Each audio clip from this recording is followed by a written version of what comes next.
Good morning. This is the CBS Morning News. I'm Faith Daniels. And I'm Douglas Edwards. It's Tuesday, November 3rd.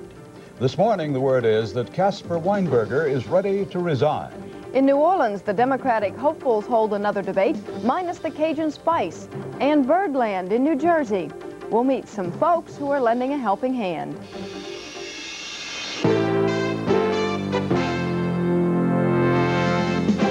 Leading our news this morning, after 7 years as Secretary of Defense, Caspar Weinberger is expected to call it quits this week. CBS News correspondent David Martin reported more than 2 weeks ago that Weinberger wanted to leave. Now White House and Capitol Hill sources say the announcement could come Thursday. The sources also say it's a personal decision based on the failing health of Weinberger's wife, Jane, who is with him in California for a meeting of NATO ministers. Weinberger is expected to be replaced by National Security Advisor Frank Carlucci. Carlucci's deputy, Lieutenant General Colin Powell, is expected to become Security Advisor. Powell would be the first black to hold that position. White House officials are also saying this morning that Ann Dorr McLaughlin will be named the new Labor Secretary. She would replace William Brock, who quit last month to run the presidential campaign of Senator Robert Dole. McLaughlin is former Undersecretary of the Interior Department. And the FBI finally has a director this morning. William Sessions was sworn in at Bureau headquarters in Washington yesterday.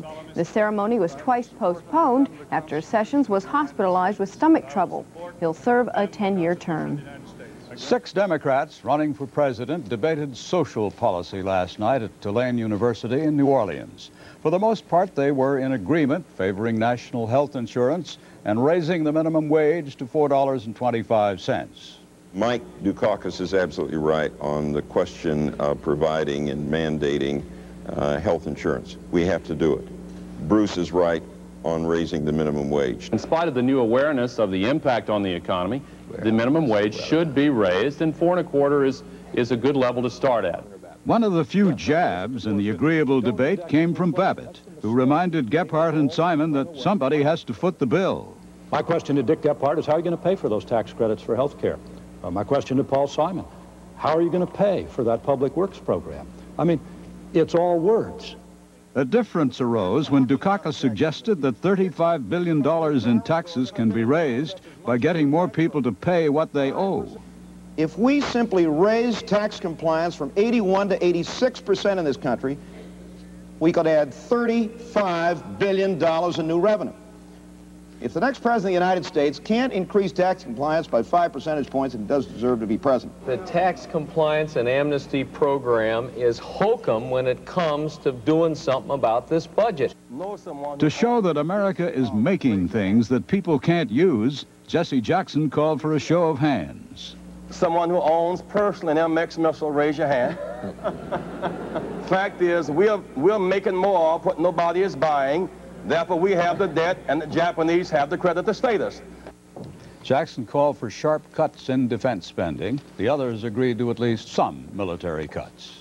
Today is Election Day, with local and state offices up for grabs. There are a number of mayoral races. One of the most bitterly fought is in Philadelphia, where the city's first black mayor, Wilson Goode, is being challenged by former Mayor Frank Rizzo. There are also gubernatorial contests in Mississippi and in Kentucky. Arizona's Governor Evan Mecham is testifying before a grand jury today about a $350,000 campaign loan he failed to report.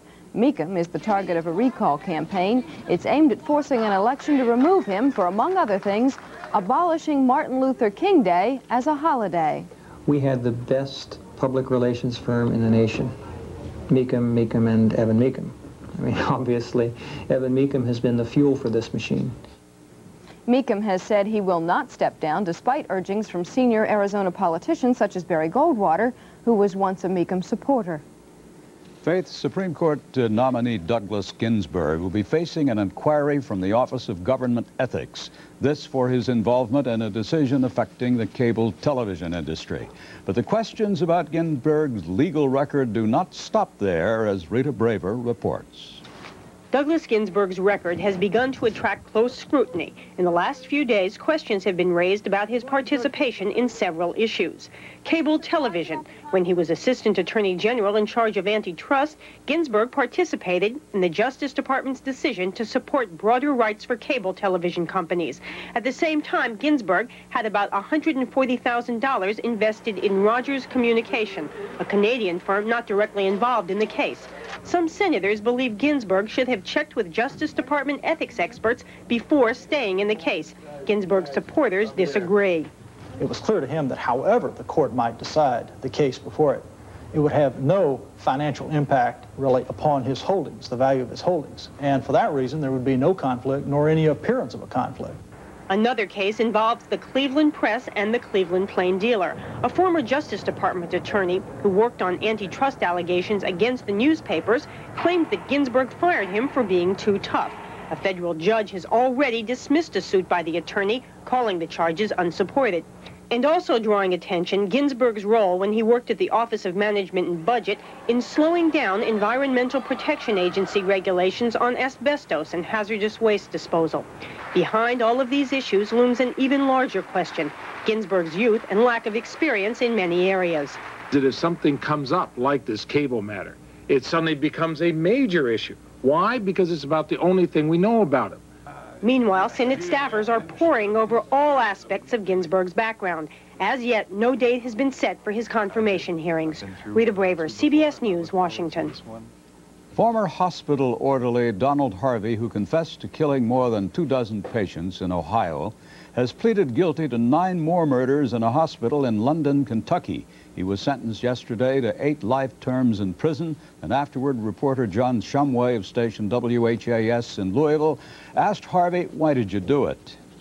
Well, it definitely, all of them wasn't mercy killings, and all of them, some were done out of malice. I was only a kid, and when someone would strike out at me, I felt I should strike back.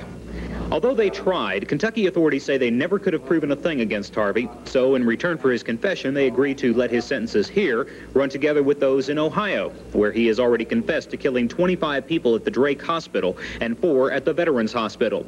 Harvey, his tie off and his shirt open, agreed to talk with the media to, as he said, get them off his back.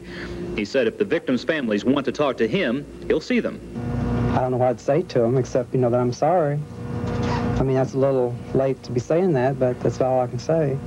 He talked coldly of how he suffocated his victims with plastic because it left no marks, and proudly talked about how well he covered his tracks. He blamed his acts in part on being raped and mistreated as a youngster in London. He said Donald Harvey is not the only hospital worker who has ever killed a patient. I think there's several Donald Harveys out there.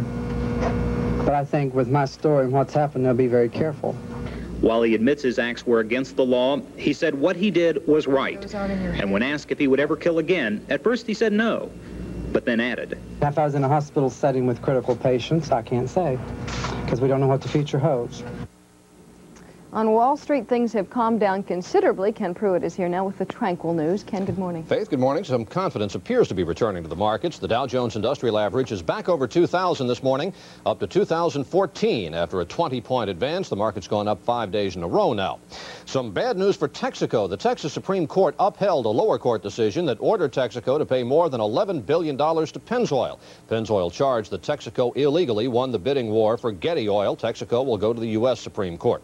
Some new readings on the economy point to continued growth, although they were taken before the stock market crash. New factory orders up more than 1% in September, more than expected, the biggest gain in 3 months. Construction spending went up 1.1% in September. Most of the gain came from public projects, and non-farm business productivity went up 2.6% in the third quarter at an annual rate. Inflation for the period, 1.7%, about half the rate of the second quarter. In London, gold is unchanged this morning. Silver is also trading close to yesterday's level. The dollar is down. All right, thanks, Ken. We'll be back.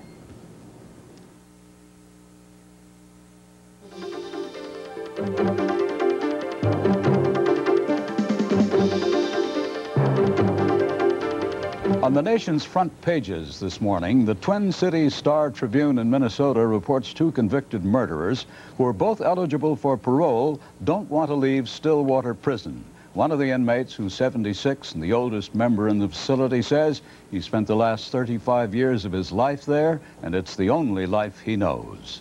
The Montgomery Advertiser in Alabama reports the city of Dothan is encouraging police to file countersuits against prisoners who try to sue them on frivolous charges. The city attorney says 11 lawsuits have been filed by prisoners in the past 2 years. And the Dallas Times-Herald reports a would-be robber tried to discard the only incriminating evidence against him, his clothing. It didn't work. Police nabbed the suspect when they found him walking a mile from the scene of the crime, stark naked, Faith. Now let's turn to some travelers news. Spending the night in Dallas is getting more expensive. The city has raised the hotel tax from 9% to 13%, despite opposition from the hotel industry. Profits are flying higher at Pan Am. The airline reports third quarter net income was $62 million, compared with just $5 million a year ago. The airline says profits improved despite sharply higher fuel costs. And Trailblazer magazine says Orlando, Florida is the hot spot for snowbirds in the winter. Snowbirds, by the way, are retired people who hit the road in motorhomes. Well, if you're hitting the road to New York today, you'll see a mild day with a combination of sun and clouds. Chicago will have another day of record high temperatures. Elsewhere, much of the deep south will have a beautiful summery afternoon, but all of Florida will see showers and thunderstorms with 1 to 2 inches of rain possible, along with 20 to 30 mile-an-hour winds. Now here's a look at your weather. Syracuse, New York, light showers, 64 degrees. Chattanooga, Tennessee, sunny and 81 degrees. Shreveport, Louisiana, sunny and 83. Minneapolis, showers and 60 degrees. Las Vegas, Nevada, mostly cloudy, 68 degrees there. 80-degree temperatures will stretch from the deep south to St. Louis today. Checking some foreign news in brief, South Africa says it killed more than 150 guerrilla soldiers during a raid over the border into Angola. 11 South Africans were also reportedly killed. The guerrillas were fighting for the independence of Namibia, which is ruled by South Africa. Libya's leader Muammar Gaddafi is boycotting the upcoming Arab summit. Gaddafi says it'll be controlled by the United States and used to attack Iran. The summit begins Sunday in Jordan. Gaddafi says he called for his own meeting of Arab leaders. And a new poll finds that most British women would rather have dinner in a nice restaurant than sex with their husbands. The poll was published in the British newspaper today. 60% of the women said their idea of a fun evening is a night on the town. The CBS News for the morning will continue.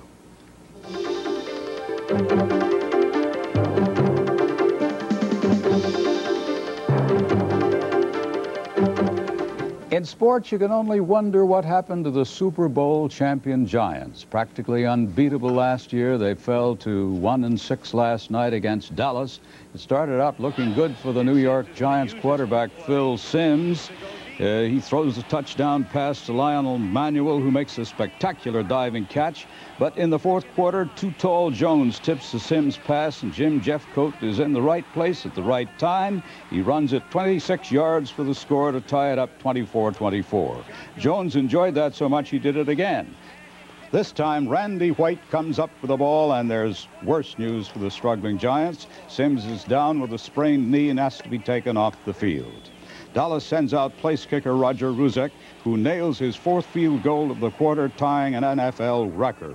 And the Cowboys rub it in, borrowing a page out of the Giants' playbook by dumping a cooler full of towels, not Gatorade, on Coach Tom Landry's face.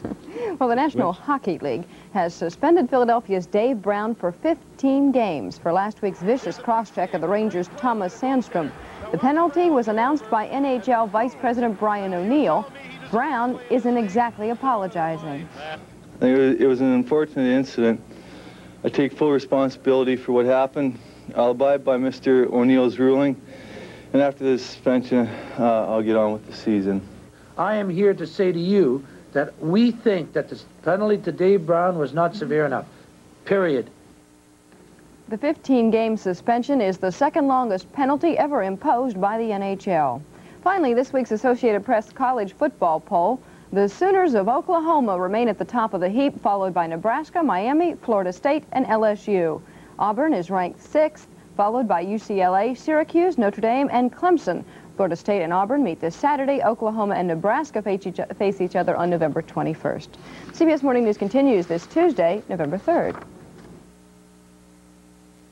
This portion of the CBS Morning News is sponsored by U.S. Sprint. We're building a 100% digital fiber optic network clear across America. The CBS Morning News continues now for Tuesday, November 3rd. If you were just joining us, good morning. Here's what's happening. It's Election Day in Mississippi and Kentucky, where they're choosing new governors. Philadelphia is picking a mayor. Secretary of Defense Caspar Weinberger is reported to be resigning this week after 7 years in office. His wife, Jane, is very ill. The bodies of 2 American servicemen murdered last week in the Philippines arrived last night at Travis Air Force Base in California. The 2 were among 4 men shot to death near Clark Air Base, north of Manila, possibly by communist rebels. As we reported earlier, yesterday was far from a blue Monday, with the Dow going up 20 points after all the recent turmoil. Joining us this morning is William Lefebvre, market strategist for the Wall Street firm of Advest, to help put all of this into perspective. Good morning. Morning, Faith. Things seemed a little bit more normal yesterday. Does that mean that the worst of it's over? Well, we hope so. It's certainly beginning to stabilize. The volume yesterday was close to the average for the year instead of 3 times. Remember, 2 weeks ago, yesterday, we had that terrible day, 600 million shares. How could we forget? That's right. I think things are improving. The market is, if you will, it's had a heart attack. It's still in the intensive care ward, but it's gone from critical to serious to maybe stable now. The gains made yesterday, though, came in spite of interest rates going up and the dollar falling further. Well, I think that right now, it's not so much the day-by-day fundamentals. The market is looking out toward what's happening in Washington. If the Congress and the White House can get together and develop some sort of a program, I don't mean an instant solution, but a program that over a period of years would reduce this huge federal deficit to something manageable, I think that's what the market's waiting for. If they can, what if they can't? Well, if they come up with something that is merely cosmetic, then I think you might be in for some more tough times on the downside. But right now, the market is very hopeful, and I think that there's some pretty good values there. Is the confidence that we're seeing now coming strictly from the meetings in Washington, or are there other things playing into this? Well, you know, anytime you get a markdown, remember, this market dropped 36% in less than 2 months. Stocks became, well, if they were overvalued in the summer, they've become undervalued on their basic fundamentals. So that's got a lot to do with the improvement in things right now. Bargain hunters? Bargain hunters, certainly. Is this the time for a small investor to jump in and bargain hunt, if you will? Well, let's put it this way. First-time investors would be better to stay out for the time being. Use CDs at the bank, things of that sort. But seasoned investors, people who've been around, been in this before, there are some unusually sound bargains there now. And I think that if you, for instance, you were fortunate enough to raise some money last summer when the market was high, maybe you might commit a third to a half of those reserves now, but do it in the big blue chips. So you expect this volatility to continue then, with people profit-taking every time it goes up? No, I don't expect volatility. I think the volatility will contract and continue to contract. I think you will see a trading range. I think this market could work its way. Today it's around 2,000. It could go up another couple hundred points. You'd get some sort of easing at that level. But I don't think we're going to see another shot at 1738, which was the low 2 weeks ago yesterday. Where's the top? The top, I think, given some kind of help out of Washington, the top could be new highs above 27, 22. That could happen. Was the crash in 29 in any way a roadmap to what we're seeing now? I don't think so. I think that the 29 thing, I know people like to plot the numbers and they say there's some kind of a parallel. But what occurred 58 years ago and what occurred this week, they're two different things. And the conditions are absolutely different then and now. For instance, one of my competitors has gone on television and said, we're confident the economy will bounce back. I don't know where the economy is weak. I think we had a markdown in stock prices, not in the economy. Bill Lefebvre from Advest, thank you for joining us. Doug? Shifting gears just a little bit for our next story, economic development is taking away more and more space from the nation's wildlife. Maury Alter of WCBS TV takes a look at a sanctuary in New Jersey's Great Swamp where distressed birds can get some help. New Jersey's Great Swamp Wildlife Refuge. That's a red-tailed hawk. That's a kestrel hawk. They're smaller. Of course, the sad fact is, even the birds aren't free from trouble. And that's where the Raptor Trust in Millington, New Jersey comes in. It is a rehabilitation, education, and research facility that I established, started 20 years ago, really, just through a love affair with birds. In here we have different species, all young songbirds that are learning to be independent and ultimately will all be released. Many of the birds at the Raptor Trust won't go free. Wilbur the barred owl could never fly quite right after the truck hit him, so he stays on. The great gray Canadian owl can't fly well either. Somebody shot him. But these and other permanent residents, that's a golden eagle, that clicker there is a snowy owl, they are great for education. Susie and his staffers visit schools, and groups come and visit the trust. We are trying to tell people that all things are important. Every living organism, plant and animal. Hold them up in the air, guys. Wish them good luck. Fly, Hawks. Fly. Nice, huh? All right. Maury Alter for CBS News. Coming up at the top of the hour in the CBS Morning News, a tale of two families, of surrogate motherhood and of great pain.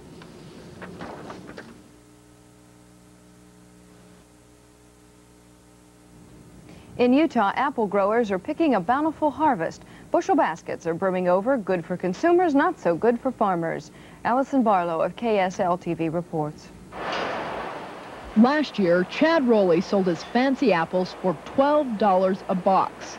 This year, he's lucky to get $7.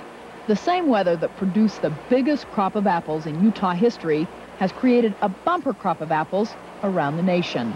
Nationally and locally, everyone picked out probably 30 to some people 50% more than they anticipated. And that has depressed prices to the point where our crop is not as valuable as we once thought they would be. Prices have just gone down. Ironically, the weather turned against some Utah farmers in July during one of the worst summer storms in memory. Heavy hail reduced the top quality apples into second and third-rate fruit. Some of the hail-damaged fruit is now rotting on the trees. It simply wasn't worth the cost of harvesting. The rest farmers are putting in storage, hoping consumers take advantage of the low prices and start buying in large quantities. On this bumper crop of apples, most farmers now hope to just break even. This is Allison Barlow reporting for CBS News. Our weather satellite picture shows cloudy skies covering all of the Great Lakes region. The overcast conditions extend west across the Dakotas and then spread over most areas west of the Rockies. Elsewhere, storm clouds continue to develop across eastern sections of the Gulf of Mexico. Now, here's a look at your weather. Richmond, Virginia, mostly sunny, 77 degrees. Macon, Georgia, sunny, 78. Evansville, Indiana, sunny, 81 degrees. Marquette, Michigan, showers, 57. Flagstaff, Arizona, mostly cloudy, 54.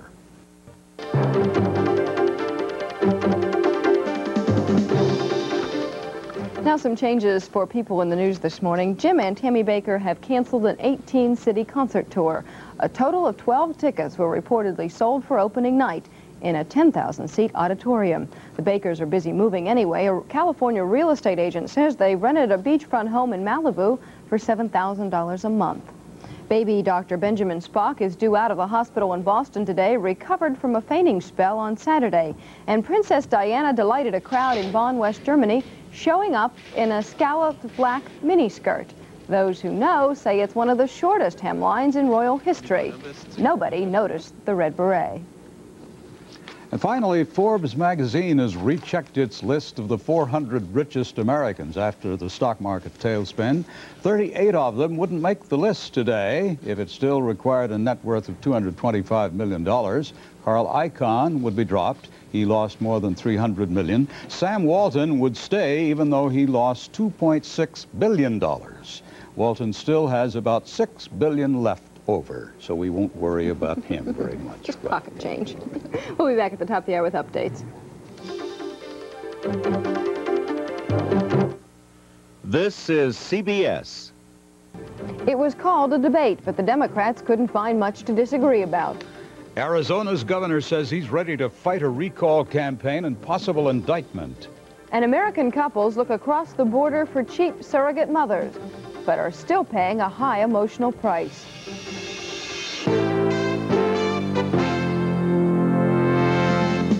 This is the CBS Morning News. Good morning, I'm Faith Daniels. And I'm Douglas Edwards. It's Tuesday, November 3rd. Leading our news this morning, Election Day. State and local candidates, as well as issues, are on ballots across America today. Polls opened before dawn in New York City, where voters in the Bronx, as a tribute, are expected to re-elect a district attorney who died last week. There are governor's races in Mississippi and Kentucky and a number of key mayoral contests. Faith, 6 Democrats were looking past this election day last night, looking toward 1988. The presidential candidates were debating in a party forum in New Orleans. Looking in from Washington, political correspondent Bruce Morton didn't see any fireworks. The debate was over social policy, but the candidates kept finding ways to relate that issue to themes they hit every day. Richard Gephardt said nothing would work unless trade policy was changed. This administration has had a trade policy that has exported jobs that people who get educated and trained would like to have. Paul Simon saw the government as an employer of last resort. We have a choice of paying people for doing nothing, paying people for doing something. Makes a lot more sense to pay them for doing something. Albert Gore talked programs, but also stressed family, values. We're going to have to talk about values and commit ourselves to each other's futures, a future with hope. Michael Dukakis' theme is, we did it in my state, we can do it nationwide. We've helped 40,000 welfare families to move from welfare to work in the past 4 years. Bruce Babbitt said all the programs were fine, but Democrats ought to say how to pay for them. It's all words, unless somehow we have the courage to stand up and say, okay, here's what we're going to cut out of the budget. Here's the revenues we're going to raise. For Jesse Jackson, social progress depends on reversing the Reagan administration's economic policies. Someone who owns personally an MX missile, raise your hand. Fact is, we're making more of what nobody is buying. Therefore, we have the debt, and the Japanese have the creditor status. The candidates agreed more than they disagreed, though Gephardt's protectionist trade bill was not popular. They were not specific on where spending could be cut, except that the military could come down some. And finally, a fashion note. Red ties are still in. Bruce Morton, CBS News, Washington. The resignation of Defense Secretary Caspar Weinberger appears imminent now, and he's expected to be replaced by National Security Advisor Frank Carlucci. CBS News Pentagon correspondent David Martin reported more than 2 weeks ago that Weinberger wanted to leave. Now there's word the announcement could come Thursday. Last night, Weinberger and his wife were at a reception for NATO ministers in Monterey, California. Jane Weinberger has reportedly undergone radiation treatments for cancer, and her health is said to be the main reason for his resignation. Weinberger and the NATO ministers will discuss the U.S.-Soviet agreement on intermediate-range nuclear forces in a 2-day meeting. Weinberger talked about the implications of that agreement at a news conference. The INF agreement, taken by itself, is a means of carrying out essentially what NATO's always wished to do, and that is to maintain a deterrent at the lowest possible levels. And if you can get the levels of both sides down, indeed if you can eliminate completely one weapon system, that's a very good step and is very good progress. It does not, however, end the Soviet threat, and it doesn't end the threats to NATO. President Reagan and Soviet leader Gorbachev are to sign the INF treaty next month in Washington. The NATO ministers must decide how to make up for the imminent loss of U.S. medium-range Pershing II and cruise missiles. Under the treaty, Soviet triple-headed SS-20 missiles aimed at key European airfields, ports, and other strategic installations would also be removed. But the NATO ministers are concerned about the overwhelming superiority of the Warsaw Pact countries' conventional non-nuclear forces. And that's something Weinberger is also thinking about. Everybody who looks at the numbers of tanks thinks it would be a good idea if we could get it near parity. It's very, very heavily against us, very heavily in the Soviet favor.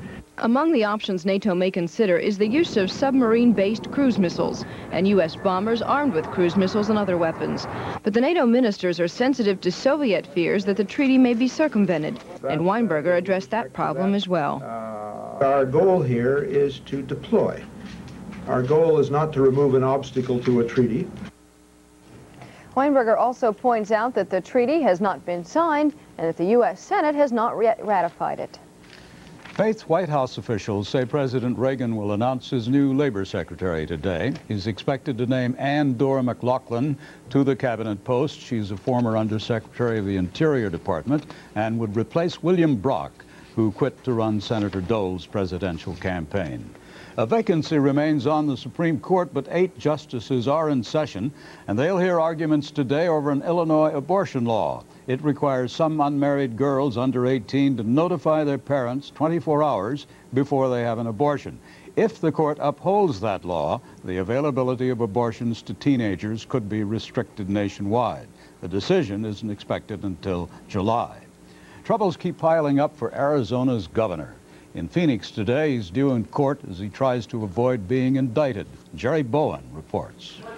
Arizona's ultra-conservative governor, Evan Mecham, failed late yesterday to convince a court that the state's attorney general has no right to investigate his campaign finances.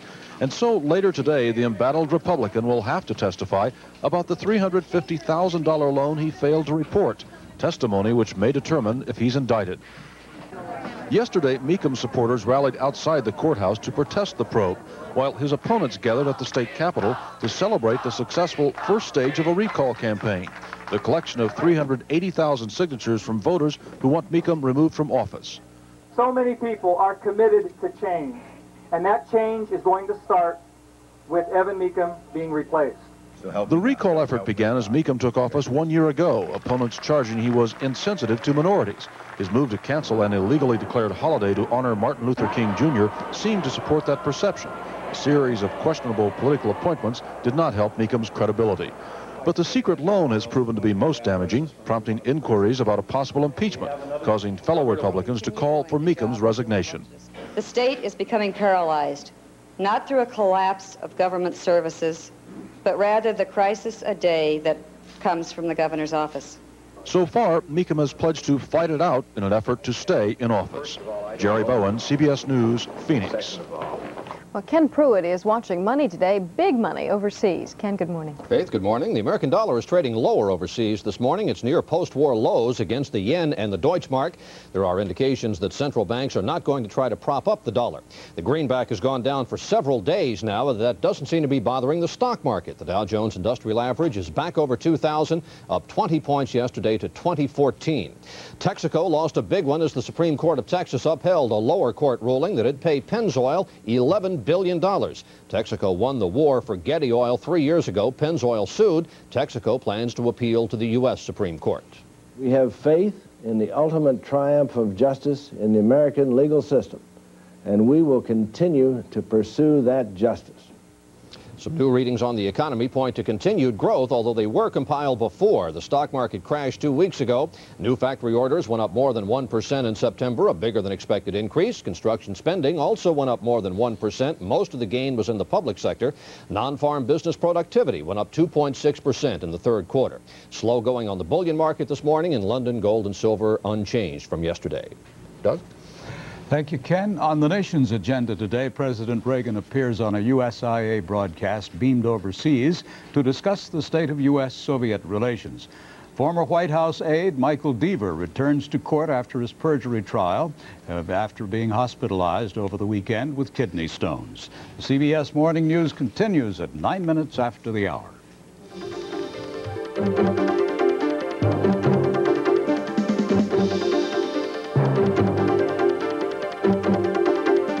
In sports, the Dallas Cowboys turned into giant killers last night, but it wasn't easy. Early in the fourth quarter at Texas Stadium, Phil Simms hits Lionel Manuel to give New York a 24-14 edge. Manuel runs right through the end zone and up the ramp. He should have just kept on going. Just a few plays later, another Simms pass is tipped by Dallas defensive end Too Tall Jones. Jim Jeffcoat intercepts it and runs all the way to the end zone to tie it up 24-24. The Cowboys went on to a come-from-behind win, adding injury to insult when Jones does it again. Randy White picks it off, and Simms goes down. It looks bad at first, turns out to be just a sprain, and he's expected to be all right. Unlike the Super Bowl champion Giants, who are now 1-6 for the year. The National Hockey League has suspended Dave Brown of the Philadelphia Flyers for 15 games for last week's brutal cross-check of New York Ranger Thomas Sandstrom. The 15-game suspension equals the second longest in NHL history, but the Rangers still say it's not enough. Finally, Hank Peters, fired last month after a dozen years as general manager of the Baltimore Orioles, has been named president of the Cleveland Indians. Peters admits it'll be a challenge trying to put the Indians back in the win column. Cleveland had the worst record in the major leagues this season. Doug? Good time to check today's weather, Faith. Gusty winds and heavy showers will continue across much of Florida, with the strongest storms forming over the open waters of the Gulf. Showers could develop along coastal sections of Mississippi and Alabama by evening, with heavy rain possible there tomorrow. Elsewhere across the nation, clouds will cover skies from New England west into the Dakotas, and there'll be a few scattered showers. Rain is also likely across parts of the southwest. Meanwhile, more record-high temperatures can be expected throughout the Ohio and Tennessee valleys. Now, a look at your weather. A very nice day ahead for Des Moines. Mostly cloudy, very mild, the high in the upper 60s to lower 70s. Tonight, mostly cloudy, the low 45 to 50. Currently in Des Moines, it's partly cloudy and 61 degrees. The tropical depression near Cuba may still become a tropical storm when it gets into the Gulf. Checking some news in brief, Israel's Justice Ministry confirms it's investigating charges Ariel Sharon improperly channeled government funds to political cronies. Sharon, the Trade and Industry Minister, says he has nothing to hide. And from Japan to Oregon, an apology from 7 women about World War II. Women made rice paper balloons that carried bombs across the Pacific. Just recently, they learned that one of the bombs killed 5 children and a pregnant woman in Oregon. 85-year-old Niall Gifford, who received the apology, says he forgives them. They were just doing what comes naturally in wartime. The CBS News will continue at 12 minutes past the hour. In Washington this morning, White House and congressional negotiators continue discussions on how to cut the federal deficit in the wake of the Wall Street crash. Our economics correspondent, Robert Krowich, is here to tell us what's really going on. Good morning, Robert. Well, you look at all the attention being paid to these meetings in Washington and on television, on the front pages. Let me ask you, Faith, 3 questions, if I may. Do you know how much money they're really talking about in Washington? Yes. I do. Well, then be quiet for a minute. This year, she always gives me the wrong end. This year, the federal budget is $1 trillion. Let's let this cherry pie, they always do this with pies, so I will too. Let's let this pie represent the federal budget for 1988. The negotiators are looking at something like a $12 billion spending cut. If they succeed, how much of this budget will disappear? How much is $12 billion? Well, the answer is just this much, just 1.2% of the budget. Now, you'd think that a cut of this size would not be so hard to do. There are some negotiators who say we really should do a lot better than this, but the immediate goal is still just 1.2%. That is all. Second question. Do you know what happens if they fail? Don't answer. If they fail, the budget gets cut anyway, with them or without them. There is a law, Graham-Rudman, signed by the president, which says that on November 20th, 1987, which is just 2.5 weeks from today, if the politicians have not acted, the budget will be automatically cut $23 billion, which is, by the way, a lot bigger than this cut. So if they don't do anything, we still get a cut. Third question. Do you know what happens to the deficit if they succeed? May I guess? It gets smaller? If they succeed, the White House, well, wrong there. The White House, Congress, and Wall Street, everybody agrees that next year's deficit will be as bad or as worse than this year. Terribly wrong. The cuts, whether they're automatic or negotiated, are too small to affect the bottom line. So next year, even if they double the deficit cuts, it still isn't going to get any smaller. Now, let me see if I have this straight. All right. They make the cuts. Right. It doesn't get better. Right. Why? Well, the reason I think that anyone would care about this, and that's really the bottom line question, why care if it's so, is because the numbers really aren't the key thing here.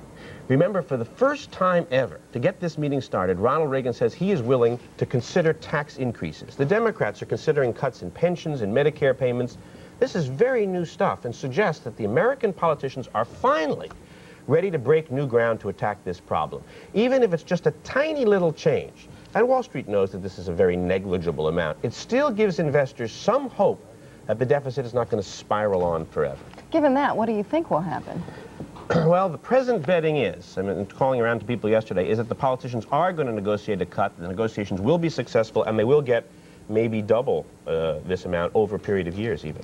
So with so much riding on this, what happens if the negotiations fail to come up with a good plan? So, well, that's the irony of this. I mean, almost nothing really substantively is going on, and yet if they can't do it, if they can't even cut $12 billion out of the pie, the stock market will probably react sharply. There'll be another big drop. We could even be back to where it was a week and a half ago. Up until a few moments ago, people were enjoying their breakfast. All right, thank you, Robert Krowich. Some cherry pie?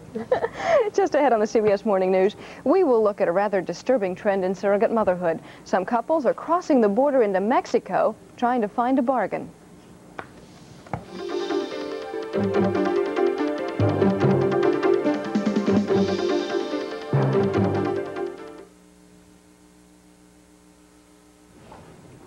we'd like to make a correction. Recently on this broadcast, we aired a report concerning violent acts, apparently linked to the use of anabolic steroids. Along with pictures of steroids, the report also showed a container of the cancer drug Nolvadex. The fact is that Nolvadex is not a steroid, but an anti-estrogen, and has not been associated with incidents of violent behavior. Our report should not have left that impression. Doctors in Pittsburgh say that 3-year-old Tabitha Foster is in good, strong condition today. Tabitha underwent a 5-organ transplant over the weekend. She is the first patient to survive such a complex operation. Mary Beth Whitehead's lawyer says the custody fight will continue over baby M, the child Whitehead bore as a surrogate mother. This following revelations that Whitehead may now be pregnant by a man not her husband. In a written statement, her attorney argued that Whitehead's personal life has nothing to do with the surrogate contract case involving baby M, who's now 19 months old. In spite of the controversy over the Whitehead surrogate case, infertile couples continue choosing surrogacy as a way to have children. Some are finding the price too high. As Terry Drinkwater reports, to get around that, couples are looking across the border and finding discount surrogate mothers.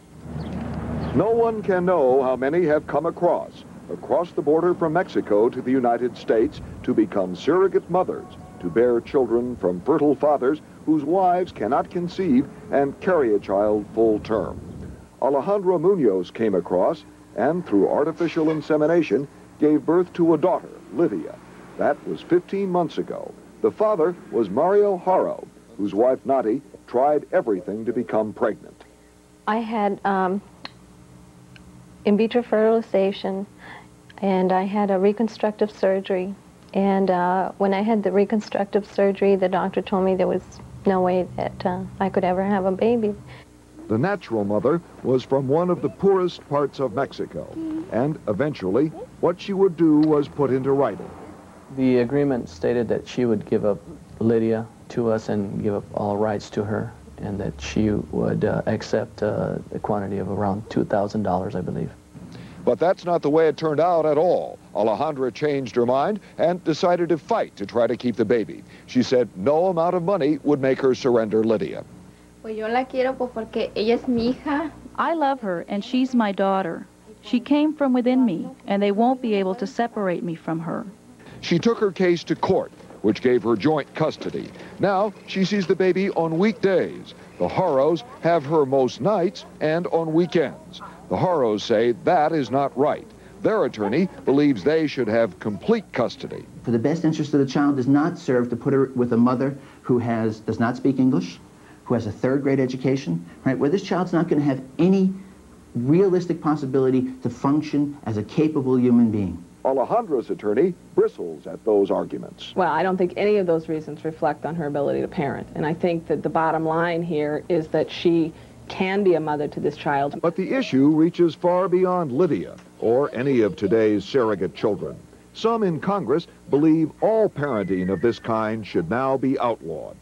It is slavery because it is a contract for the sale of a child, as if it were a commodity, just a piece of property. The track record of surrogacy really is quite good. There are problems in only 1% of the cases, and so I think it should be allowed to go on with certain types of regulations. But that 1%, when it goes wrong, it can go very wrong. Pues, que tengo pues I have to keep fighting for her. Yo no creo que... Because I am her mother, and she is nothing to her. I feel that I have as much rights, and I am going to do everything I can to stay with my baby. His baby and her baby. The former surrogate mother is now a part-time mother who wants much more than that. To Alejandra and the Haros, Lydia has brought great joy. Now she also brings great pain. Terry Drinkwater, CBS News, National City, California. The CBS Morning News continues at 22 minutes after the hour.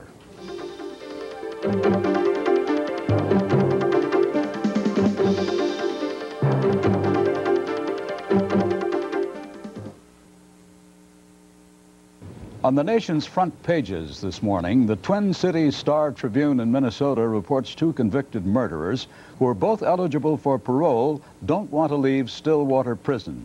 One of the inmates, who's 76 and the oldest member in the facility, says he spent the last 35 years of his life there, and it's the only life he knows. The Montgomery Advertiser in Alabama reports the city of Dothan is encouraging police to file countersuits against prisoners who try to sue them on frivolous charges. The city attorney says 11 lawsuits have been filed by prisoners in the past 2 years. And the Dallas Times-Herald reports a would-be robber tried to discard the only incriminating evidence against him, his clothing. It didn't work. Police nabbed the suspect when they found him walking a mile from the scene of the crime, stark naked, Faith. Now let's turn to some travelers news. Spending the night in Dallas is getting more expensive. The city has raised the hotel tax from 9% to 13%, despite opposition from the hotel industry. Profits are flying higher at Pan Am. The airline reports third quarter net income was $62 million, compared with just $5 million a year ago. The airline says profits improved despite sharply higher fuel costs. And Trailblazer magazine says Orlando, Florida is the hot spot for snowbirds in the winter. Snowbirds, by the way, are retired people who hit the road in motorhomes. Well, if you're hitting the road to New York today, you'll see a mild day with a combination of sun and clouds. Chicago will have another day of record high temperatures. Elsewhere, much of the deep south will have a beautiful summery afternoon, but all of Florida will see showers and thunderstorms with 1 to 2 inches of rain possible, along with 20 to 30 mile-an-hour winds. Now here's a look at your weather. A very nice day ahead for Des Moines. Mostly cloudy, very mild, the high in the upper 60s to lower 70s. Tonight, mostly cloudy, the low 45 to 50. Currently in Des Moines, it's partly cloudy and 61 degrees. 80-degree temperatures will stretch from the deep south to St. Louis today. Checking some foreign news in brief, South Africa says it killed more than 150 guerrilla soldiers during a raid over the border into Angola. 11 South Africans were also reportedly killed. The guerrillas were fighting for the independence of Namibia, which is ruled by South Africa. Libya's leader Muammar Gaddafi is boycotting the upcoming Arab summit. Gaddafi says it'll be controlled by the United States and used to attack Iran. The summit begins Sunday in Jordan. Gaddafi says he'll call for his own meeting of Arab leaders. And a new poll finds that most British women would rather have dinner in a nice restaurant than sex with their husbands. The poll was published in the British newspaper today. 60% of the women said their idea of a fun evening is a night on the town. The CBS News for the morning will continue.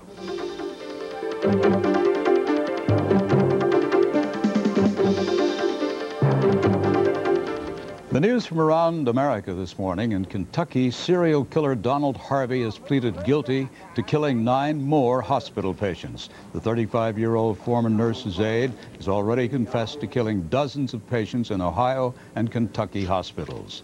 Anguished relatives of Harvey's victims witnessed the sentencing, life in prison plus 20 years for all his killings.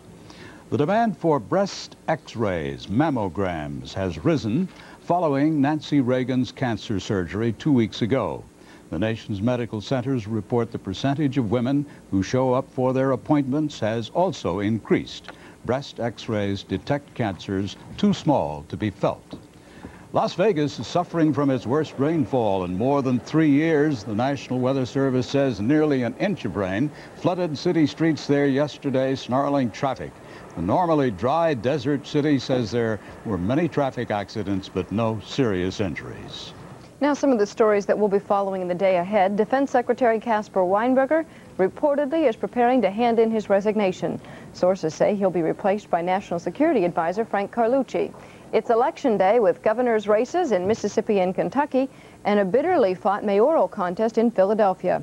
Embattled Arizona Governor Evan Mecham will testify in court about a $350,000 campaign loan he failed to report, and the Supreme Court will hear arguments on an Illinois law requiring teenage girls to tell their parents before having an abortion. Faith, finally this morning, good news for the nearsighted. A new report shows a strong link between nearsightedness and high IQs. Researchers at Tel Aviv University studied more than 150,000 Israeli teenagers, and they say the evidence is irrefutable. The only question now is this: which came first, the brains for the bad eyesight. I have bad eyesight. How about you? That's the CBS Morning News for this November 3rd. I'm Douglas Edwards. And I'm Faith Daniels. The morning program is next. You have a great Tuesday.